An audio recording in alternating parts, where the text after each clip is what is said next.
That's not good.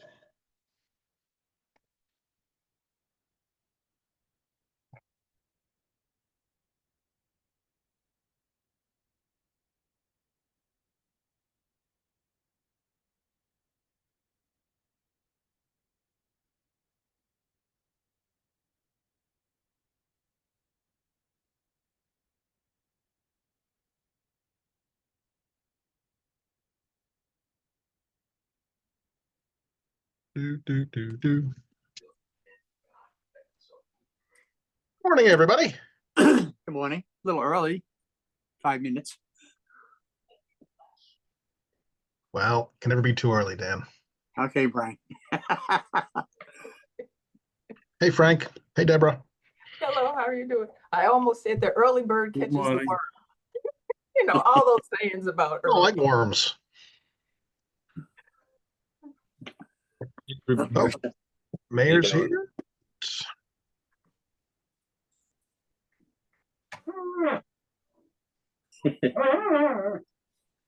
Rob, you enjoying retirement? Yeah, well, yeah, I have to say so. It's very busy. This Trump stuff is just nuts. And, you know, it's really unprecedented things. I'm involved in a number of things. So, Well, enjoy your retirement. yeah, if you're interested in helping me divest from Musk, let me know. There seems to be something fishy going on. Okay. I'm not. So I'm not invested in almost anything. So Yeah, you know, right. that's easy for me. That's right. Well, our pension fund, and probably including the MBTA and pension funds, probably invested in Tesla. So why we should be supporting that guy is a good question with our public money.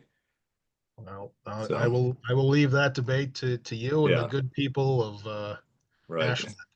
That's right. That's sorry, you asked me about retirement. I segued right into that, which is like, it's a bit of a stretch, but how are you doing, Mr. Mayor? Everything good in Quincy? Everything's excellent in Quincy. That's my story. I'm sticking to it.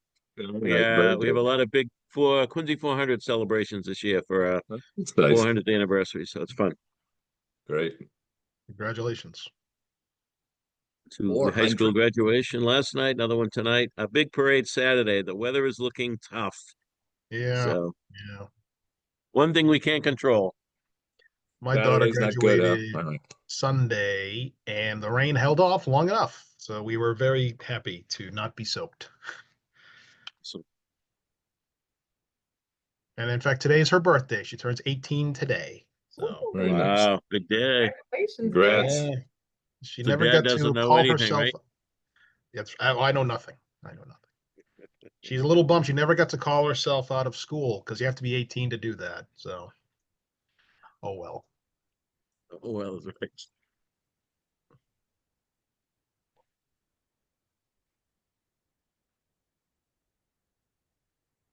So, Deborah, I'm making you a co-host just in case. Okay. Not that it should matter, but why not? Okay, I say emit. Oh,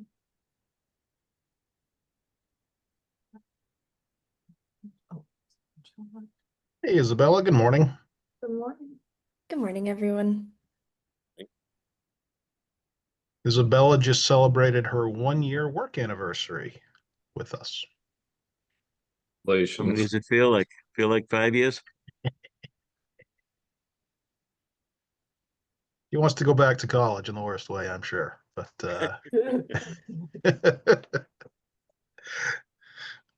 too late. You're stuck now.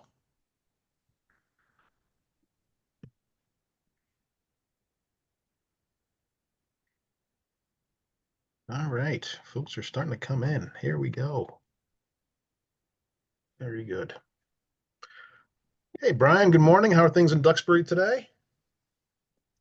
Other than our Superior Court ruling on Friday, things are great. Thank you. I'm gonna stop The asking Communities questions. Act. I've decided. I'm You're not going asking down the anybody street. anything anymore. There you go. It's the Communities Act, right? That's right. Yeah. Yeah. I have no comments on any of this stuff. How's the weather? Great. It's always beautiful in Duxbury, Brian. Hey, Brian, we'll talk about it next Wednesday a little bit, a week from Wednesday at our commuter rail meeting, Sounds good, Rob. if you like. Happy to.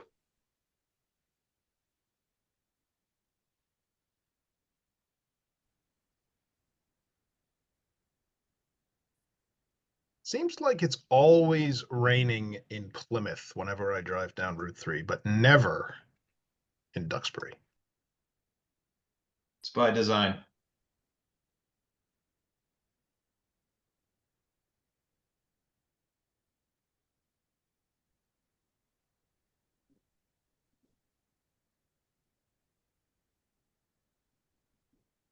Isabel, are you hitting the admit button? Because I am too, so I just want to make sure. Sorry, repeat that? Are you admitting people to the meeting? Because I Yes. was doing the same thing, so, okay, so I'll Awesome. stop. Thank you.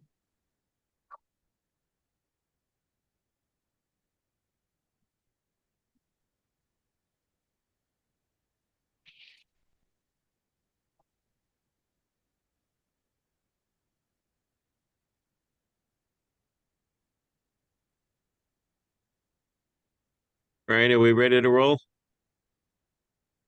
It's 10 o'clock. We need, oh, wait, there's a few more folks coming in, sir. And let me see here now, 17. Oh, admit. Just getting a big tranche coming in. That should get us to a quorum, sir. If you give me one moment.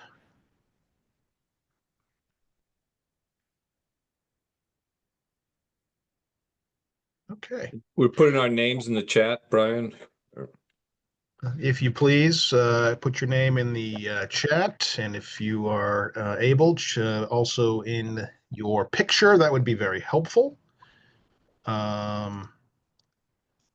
Mayor, we are ready to go on your say-so.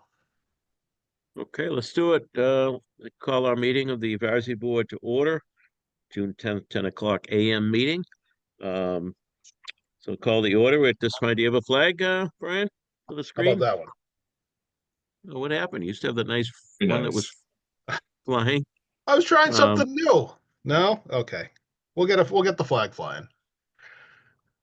All right, let's do it. I pledge allegiance to the flag of the United States of America, to the republic for which it stands, one nation under God, indivisible, with liberty and justice for all. And let's take a moment of silence for our men and women who serve in uniform across the globe, defending our freedom, and certainly pray for peace. I'd say around the world, but even in our own country here in Los Angeles, take a moment of silence for peace.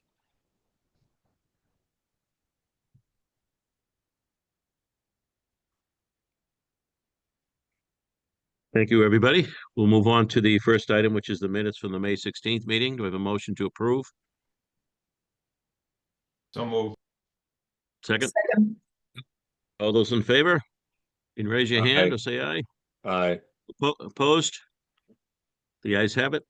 Excellent. Now we're going to hear from Deborah Roberts on the Operating Budget Oversight Committee report. Good morning, everyone.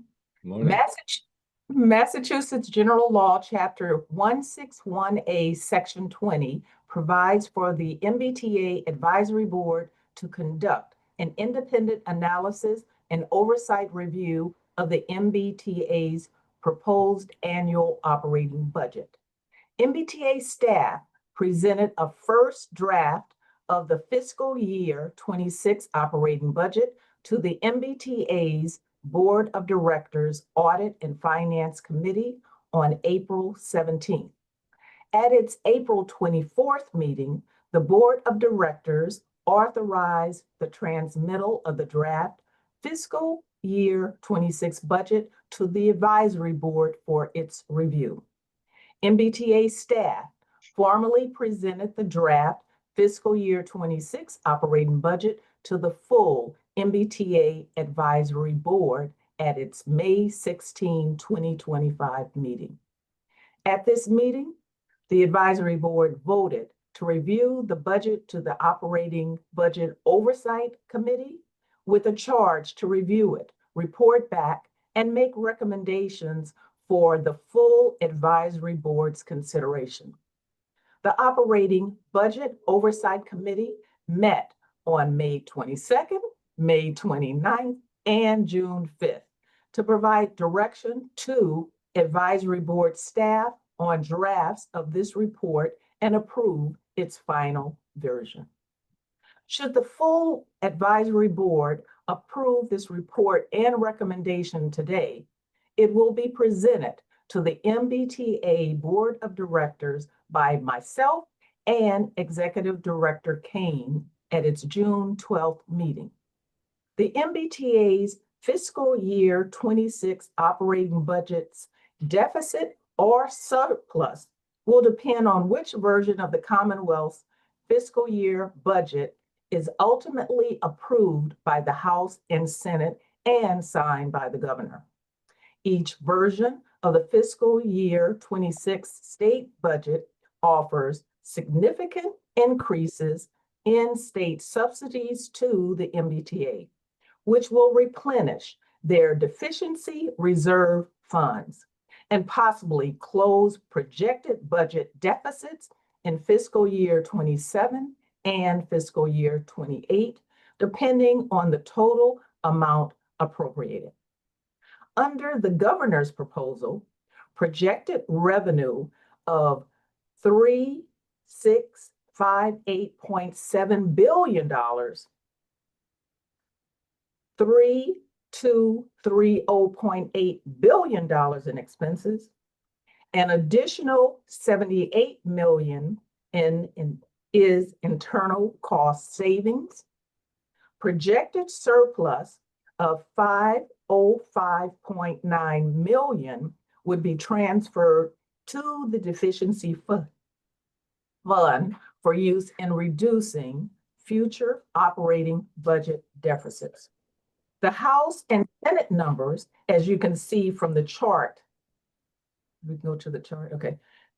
Each have different amounts of additional subsidy funding for the MBTA in their respective fiscal year 25 supplemental and fiscal year 26 operating budgets.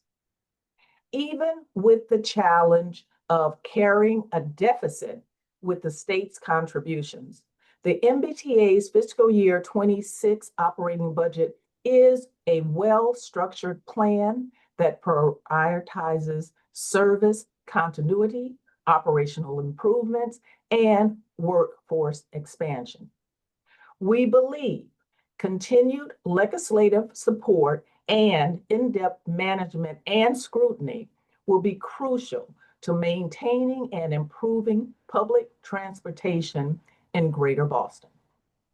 The MBTA Advisory Board's Operating Budget Oversight Committee recommends approval of the MBTA's proposed fiscal year operating budget with the following recommendations. Number one, continue to manage workforce growth that's focused on controlling non-operational headcount expansion. We notice in the proposal, the MBTA is proposing an increase of 1,000 additional headcounts. Number two, reduce consultant costs. Shift away from external services as internal capacity grows. Typically, as headcount increases, that's payroll increases, the consultant fees decrease because it's anticipated or expected they are no longer needed. However, we did not see this at the rate we were expecting. The next bullet is communicate deficit risk. Clarify or clearly articulate how the MBTA plans to address ongoing structural deficits. As the committee, our committee, reviewed and discussed we saw it was unclear of what their strategic plan was. And this lends itself to having a more robust strategic plan and communicate that to us and to others. The next bullet is educate stakeholders. Highlight national transit challenges to foster public and legislative support. This comment lends itself again to a more robust strategic plan and the communication thereof. And final recommendation is reform funding model.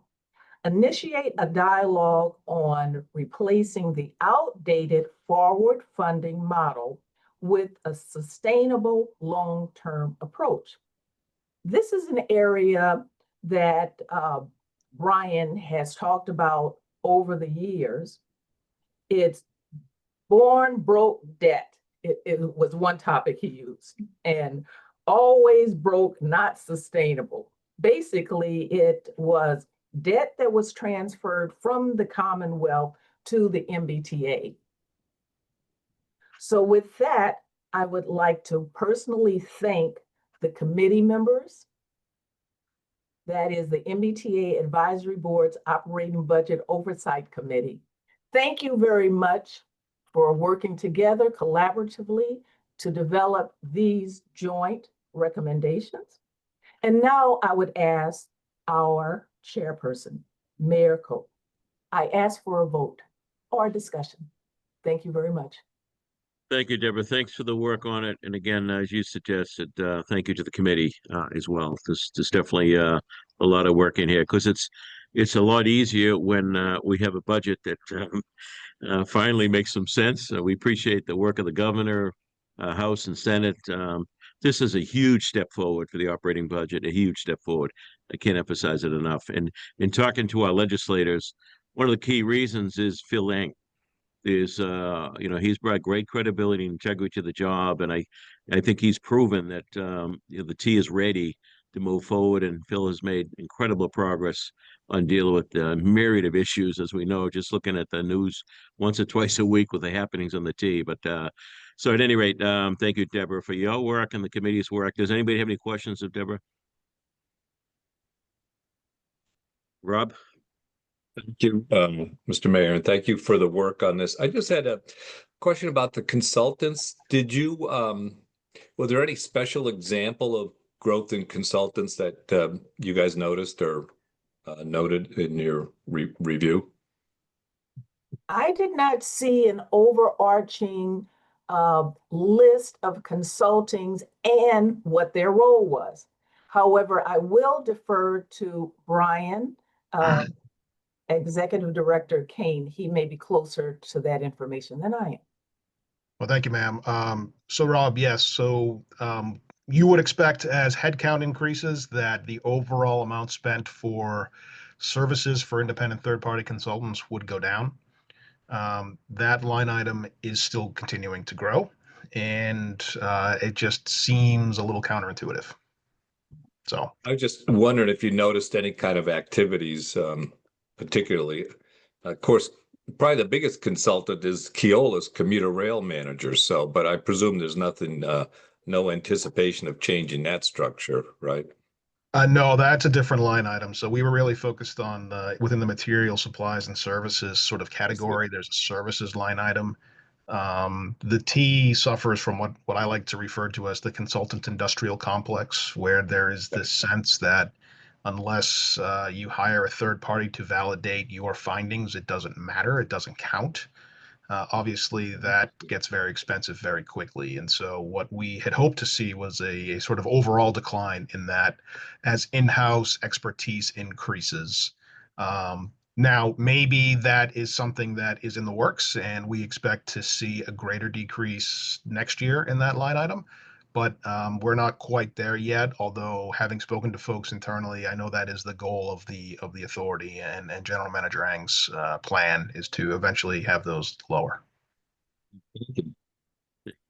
Leonard, I see you, and then Susan following Leonard. Yeah, thank you very much, Mr. Chair. And Rob pretty much asked a line of questioning that I was most interested in. I could probe it a little bit more, but I'm not, being in the interest of time. I'll just point out, and you probably noticed this already, being on page 22, at the top of the right above the chart, there's like a figure 6 error statement. So Yeah. sometimes those little things, yeah, sometimes those things get biased, and we don't mention it at these meetings and they still go. So figured I'd just do that little bit of QC on it. Thank you. That's it. Thanks. Thanks, Yeah, Larry. there Susan? was some. Oh, sorry. Go on. I'm done. Go ahead, Susan. Okay, thanks. So yeah, along the same topic, I am curious about this as well, and wondering if at some point we can do a deeper dive on this, maybe bring in someone from HR to talk to us. Because I'm curious, you mentioned there's this goal of adding 1,000 more people. And so if that's for operations and wanting them focused on operations, which I understand, what does that really mean though? So like bus drivers, obviously that's operations. Like who all are you considering? And does that actually give you the capacity when studies have to be done, or people that would do that in-house, are they maybe in staff positions and aren't necessarily considered operations? I don't know exactly how that's broken down, what the T or this group would consider operations or not. So the committee went back and forth on this, and I would invite, I don't know if Duncan is here from the committee. He and I talked a lot about it. Alan Castelline is a former T guy. We talked a lot about it. There's always that tension between bringing in the real expertise for short-term efforts that are necessary versus sort of hiring the professional internal capacity that's going to do longer-term work. I think what we saw at the authority in the last sort of 30 years was a real brain drain, especially around things like doing the track work that we saw so successfully implemented in the last few years.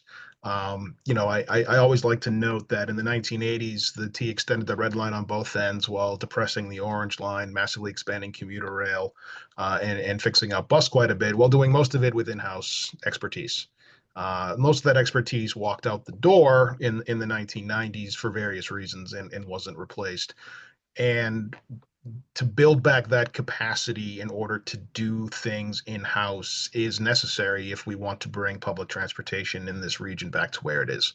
So there's always a tension between having sort of those folks that are really really experts, for instance, who know how to the dynamic envelope of a light rail vehicle. You probably don't need those folks on staff 365 days a year. But there are areas where I think the T is realizing that it does make more sense to have that internal capacity, especially in engineering. And so with respect to your question specifically, Susan, I would say that it's in the engineering and maintenance area which is part of operations, where they need to grow their internal expertise the most to eventually rely less on the third parties and more on the ability to do stuff in-house. At least that's what I would argue, and I think the committee agreed, and that's why it's in the document. Let me just note, respond very quickly, sir, if I might, to Leonard and to copy editing in general. So you're probably aware. So this document went through some last minute edits and changes yesterday based on some additional information that we received from the MBTA and from some external sources. That led to the usual copy editing and real sort of expertise, eye-looking hard looks didn't happen like they usually do, and that's on me. I felt it was more important to have the information inside the report be correct than be sort of pristine. So I guess what I would ask, Mr. Chairman, if you're amenable, is if and when you vote, if you could include a clause subject to additional copy editing, under the supervision of the chairman of the committee, that will allow us to go through and continue to clean up what needs to be cleaned up. There are definitely some areas that need some fine tuning. I think I wrote billion and million incorrectly a few places. Obviously, we're not talking trillions. So that work does need to happen, and I would ask that you give us the grace to be able to make those changes before this goes out finally. Duly noted. Alan, you had your hand up. You good? Are you? Brian answered my question. Okay, very good. Just on the operating and personnel, if you recall, as you know, I'm your appointment to the board of directors, and I chair the Workforce Development and Compensation Committee. In the last few years, we had to make some major adjustments and changes to attract and backfill workers in just the basic areas. We were down by the hundreds in bus drivers, and we were down a third in the police force because municipalities were paying much better and the benefits were better. So we spent a lot of time with the folks at HR and the T of adjusting, making market adjustments. And so we're doing a whole lot better in backfilling the day-to-day jobs that open up just through the regular attrition. So with that, accept the motion to accept the committee's report and the recommendation. I'll make that motion, Dan Salvucci from Whitman. Do I have a second? Second, Rob Scher, Ashland. Excellent. All those in favor, say aye or raise your hand. All right. Aye. Anybody opposed? Okay, and that motion is with that caveat that Brian mentioned that further final adjustments and edits will be made, and we'll share that document with everybody, but it wouldn't change the substance of the vote today. Excellent. We'll go on to the next item. I think Isabella's going to be doing a little report on fiscal cliffs beyond our region. Isabella, you have the floor. Yes, thank you so much, Chair Koch. Good morning, everyone. My name is Isabella. If we haven't been introduced yet, I work here at the advisory board as the budget and policy analyst, and I'm just going to share my screen.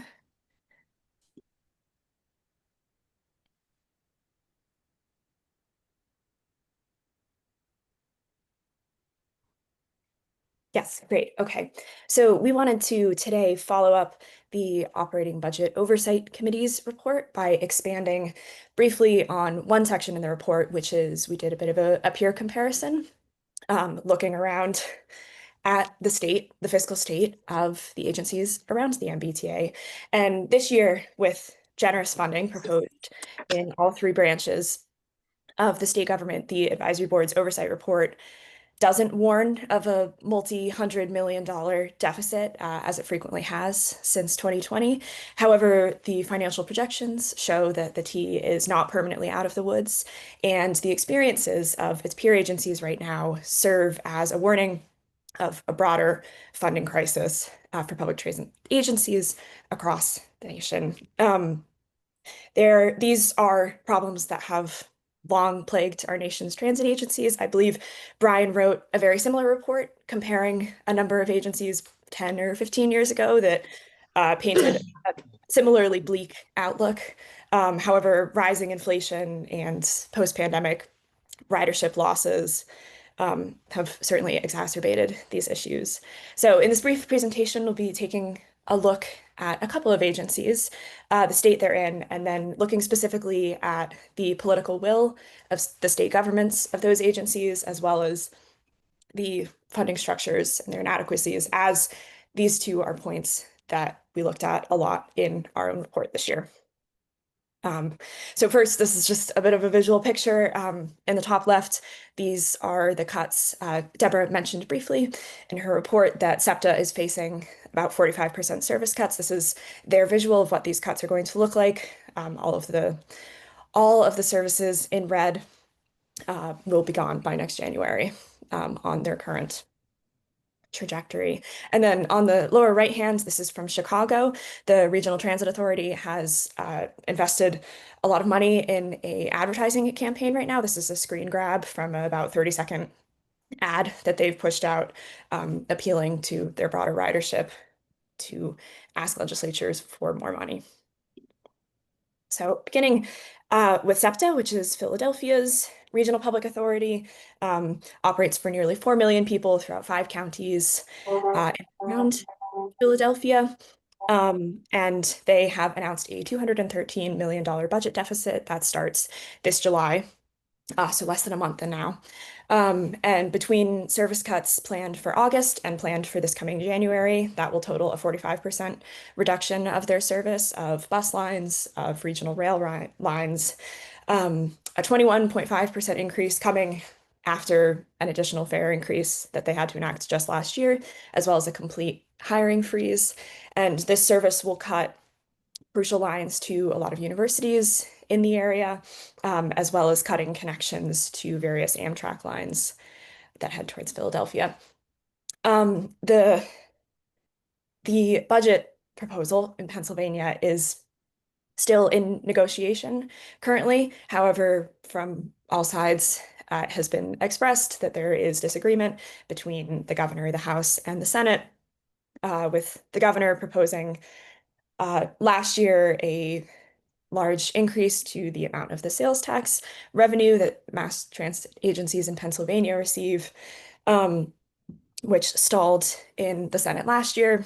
And a similar proposal has been announced this year, but like this quote that I've put here, there is a sense of unwillingness from the House and the governor's counterpart in the Senate to raise really any new revenue on a state level, and to instead place the burden on just the communities that are served by the agency. And then regarding their funding structure, these cuts are the culmination of several years of long-term deficit that that are as a result of the fact that SEPTA receives a very small portion of the level of state funding that other transit agencies receive. Next, looking at Chicago, the Regional Transit Authority is the umbrella agency, the financial and oversight body for the 3 transit agencies in Northeastern Illinois. So this is the Metro, the PACE, and the Chicago Transit Authority. And the agency will face a $771 million budget dollar deficit starting in 2026. So this will look at 4 out of their 8 train lines reduced or eliminated. And then Metro and PACE will also have to enact serious service cuts, and the agency will have to undergo serious layoffs additionally. Now, just a week or so ago, the Illinois General Assembly passed their yearly budget without the funding and reform that these agencies hoped for, which has led to this planning coming forth now. The legislature's repeated throughout the system that state funding could not come without reform to the transit agency, saying that a streamlined governing body for these organizations was needed, as well as better efforts to address safety on trains and buses. But as a result of this restructuring not coming about, the system is now facing this $771 million deficit.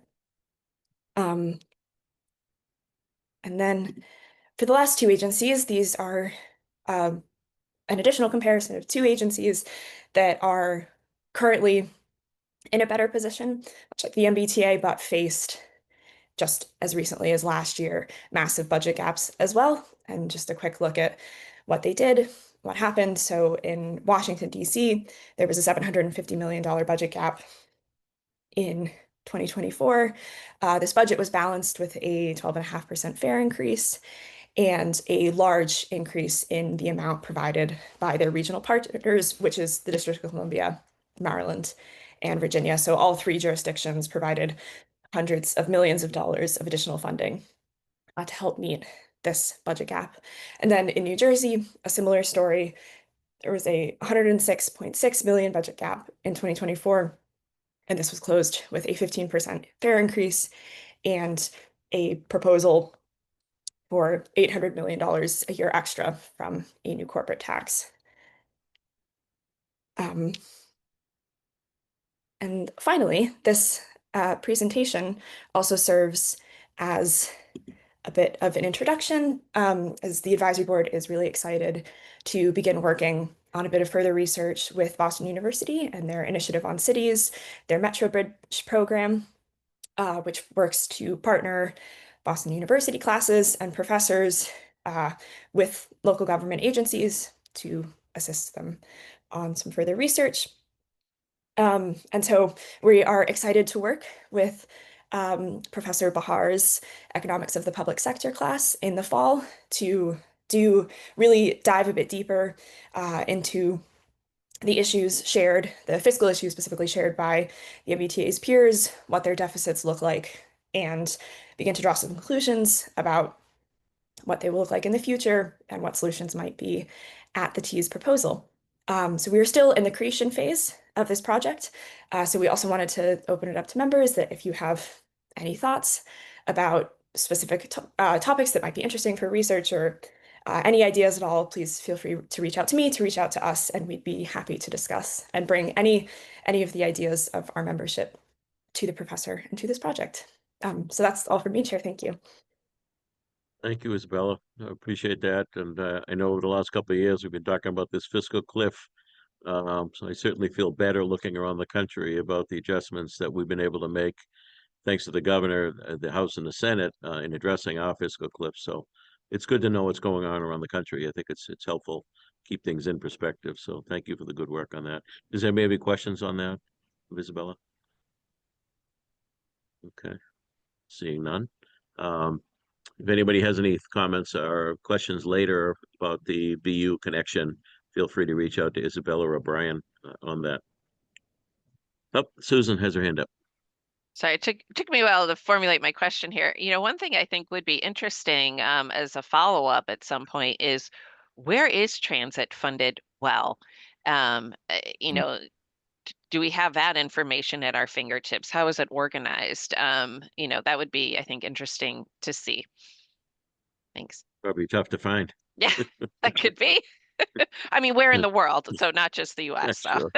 Sure. Thank you, Susan. Okay. Brian, did you have anything else? No, sir. Any old business? Do we have a date for a future meeting, or we'll get back to people on that? We don't, probably sometime in September, depending on how things go in the summer and where the state budget ends up. So I hope everyone has a wonderful summer, and we hope to see everybody early in the fall.